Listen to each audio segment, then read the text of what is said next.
Assalamualaikum warahmatullahi wabarakatuh. Kami dari kelompok 3. Nah, kami akan mempresentasikan tentang materi PAI SD kelas 1. Simak videonya ya guys. See you.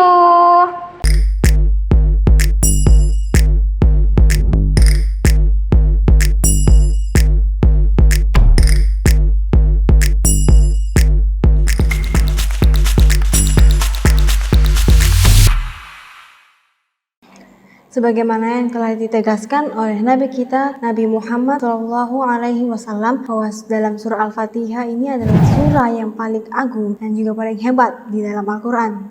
Kita membaca surah ini di setiap rakaat sholat. Nah, surah Al-Fatihah juga kita kenal sebagai induk dari Al-Quran. Kenapa? Karena Al-Fatihah ini sangatlah istimewa. Pada ayat pertama, Bismillahirrahmanirrahim, yang artinya dengan menyebut nama Allah yang Maha Pengasih lagi Maha Penyayang. Semua surah di dalam Al-Quran kecuali satu dimulai dengan bacaan basmalah. Nah, pada ayat pertama ini memiliki makna bahwasanya kita memulai bacaan ini seraya meminta berkah dengan menyebut seluruh nama Allah. Berkah hanyalah milik Allah. Allah akan memberikannya kepada kita, kepada siapa saja yang dikehendakinya. Pada ayat yang kedua, Alhamdulillahirabbil alamin, artinya segala puji bagi Allah, Tuhan seluruh alam. Ini juga berarti Allah adalah penguasa dan pencipta sesungguhnya akan segala hal. Segala puji bagi Allah, yaitu rasa syukur yang hanya diperuntukkan untuk Allah Subhanahu wa Ta'ala semata, bukan kepada hal lain yang merupakan ciptaannya.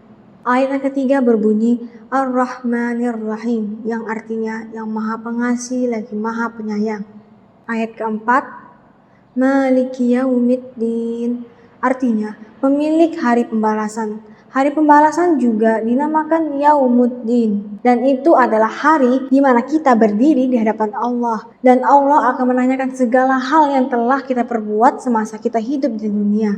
Ayat yang kelima, Iyyaka na'budu wa iyyaka nasta'in, artinya hanya kepada Engkaulah kami menyembah dan hanya kepada Engkaulah kami memohon pertolongan. Karena Allah lah yang selalu ada untuk kita, maka dari itu kita hanya berdoa kepada Allah saja. Lalu doa apa yang harus kita baca? Ya, jawabannya ada pada ayat selanjutnya, yaitu ayat ke-6. Ihdinas siratal mustaqim, artinya tunjukilah kami jalan yang lurus. Nah, jalan lurus itu adalah jalan yang terang dan jelas, serta bisa mengantarkan orang yang berjalan di atasnya untuk sampai kepada Allah dan berhasil menggapai surganya.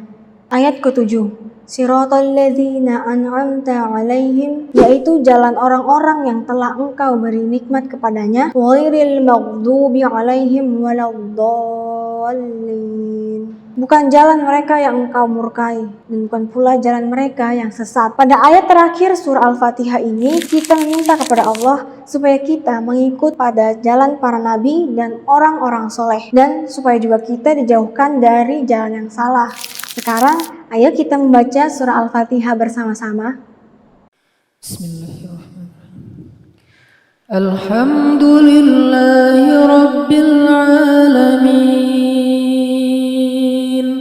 Ar-Rahmanir-Rahim, Maliki Yaumiddin, Iyyaka na'budu wa iyyaka nasta'in, Ihdinas siratal mustaqim, siratal ladzina an'amta 'alaihim, ghairil maghdubi 'alaihim waladdallin.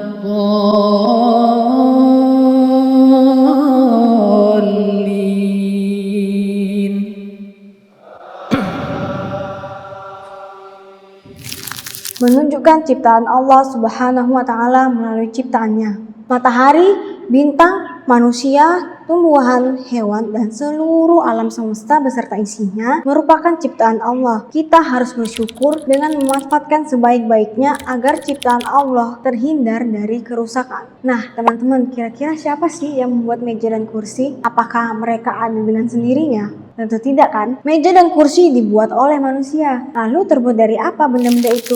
Meja, kursi itu terbuat dari kayu. Lalu kayu berasal dari pohon-pohon yang ada di hutan. Kira-kira siapa yang membuat pohon di hutan? Nah, hutan ini diciptakan oleh Allah. Di hutan juga banyak macam-macam hewan. Manusia juga diciptakan oleh Allah. Manusia merupakan ciptaan Allah yang paling sempurna. Allah adalah sang pencipta alam raya dan isinya. Semua ciptaan Allah itu bukti adanya Allah. Maka kita sebagai manusia itu wajib percaya dan juga beriman kepada Allah. Apabila kita meniru kepada Nabi Muhammad Sallallahu Alaihi Wasallam yang terkenal jujur dalam setiap perkataan dan perbuatannya, jujur berkata benar dan apa adanya. Rasulullah Sallallahu Alaihi Wasallam senantiasa mengingatkan umatnya untuk selalu berkata jujur dan menjauhi sifat dusta. Tanggung jawab. Setiap orang mempunyai tanggung jawabnya sendiri-sendiri. Melaksanakan pekerjaan dengan sadar dan bersungguh-sungguh hanya semata-mata karena Allah Subhanahu wa Ta'ala. Tanggung jawab termasuk akhlak terpuji. Ciri-ciri anak yang bertanggung jawab itu apa sih? Jadi yang pertama, ciri-ciri anak yang bertanggung jawab itu dia melaksanakan tugas dan kewajiban dengan bersungguh-sungguh. Selanjutnya disiplin. Disiplin merupakan perilaku yang sesuai dengan tata tertib yang telah kita sepakati. Adapun contoh perilaku disiplin diantaranya selalu menaati aturan ataupun tata tertib yang ada. Disiplin itu ada banyak. Yang pertama disiplin beribadah, yaitu sholat tepat waktu, puasa sesuai syariat, melaksanakan ibadah dengan bersungguh-sungguh. Apakah disiplin hanya di ibadah saja? Tentu tidak. Disiplin itu ada disiplin belajar di rumah, disiplin di sekolah, disiplin dalam berkendara, dan masih banyak lagi. Menjadi orang yang jujur, bertanggung jawab, dan disiplin itu gak merugikan sama sekali kok. Nah, berbuat kebaikan itu tentu saja hasilnya akan lebih baik. Sebelum membahas lebih jauh tentang rukun iman, hendaknya kita mengetahui terlebih dahulu arti dari kata rukun iman. Rukun artinya dasar atau pondasi, dan iman artinya keyakinan atau kepercayaan. Sedangkan rukun iman adalah dasar kepercayaan umat Islam. Umat Islam tentunya wajib untuk meyakini rukun iman serta mengetahui isi dari rukun iman. Nah, rukun iman itu ada 6. 1. Iman kepada Allah. 2. Iman kepada malaikat. 3. Iman kepada kitab-kitab. 4. Iman kepada nabi dan rasul. 5. Iman kepada hari kiamat. 6. Iman kepada qada dan qadar. Cara mengamalkan rukun iman yang pertama yaitu iman kepada Allah dengan cara mengimani nama dan sifat Allah yaitu Asmaul Husna serta menjalankan perintahnya dan menjauhi larangannya seperti melakukan sholat 5 waktu, berpuasa. Cara mengamalkan rukun iman yang kedua yaitu iman kepada malaikat dengan cara meniru sifat baik dari malaikat yang selalu taat kepada Allah Subhanahu wa Ta'ala, serta ingat bahwa ada malaikat yang bertugas untuk mencatat amal baik dan buruk kita dalam hidup di dunia.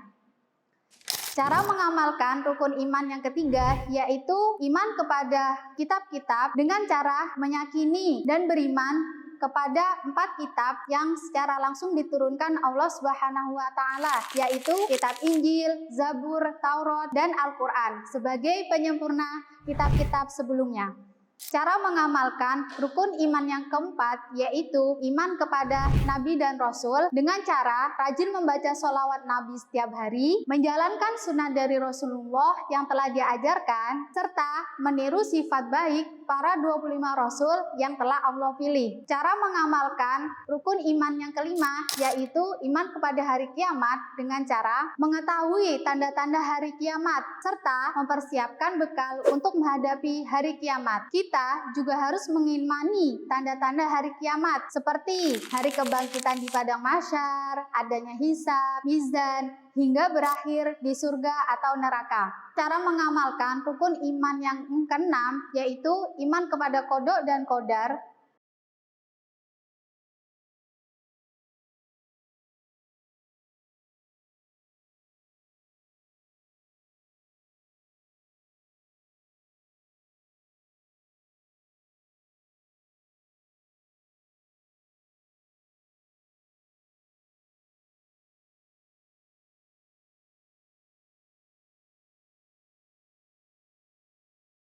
Pada rukun iman yang terakhir ini, kita dapat mengamalkan dengan cara bersyukur atas segala nikmat yang diberikan oleh Allah Subhanahu wa Ta'ala dan memperbanyak amal kebaikan dalam hidup serta selalu berprasangka baik kepada Allah Subhanahu wa Ta'ala.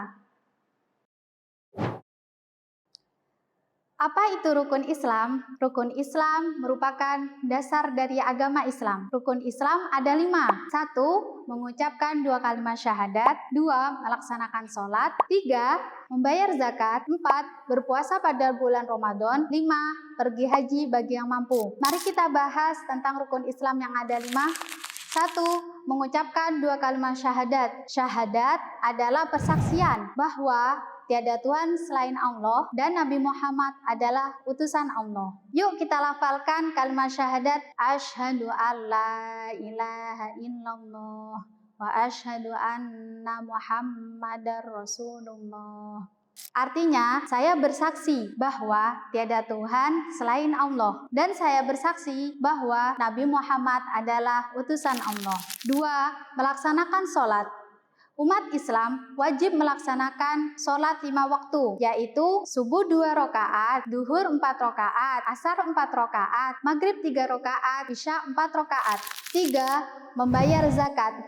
Zakat ada 2 macam, 1. Zakat mal dan 2. Zakat fitrah. Zakat mal berupa harta benda, sedangkan zakat fitrah berupa beras dan bahan pokok. Zakat fitrah dikeluarkan pada bulan Ramadan. 4. Berpuasa. Berpuasa adalah menahan diri dari makan dan minum, serta hal-hal yang membatalkan puasa.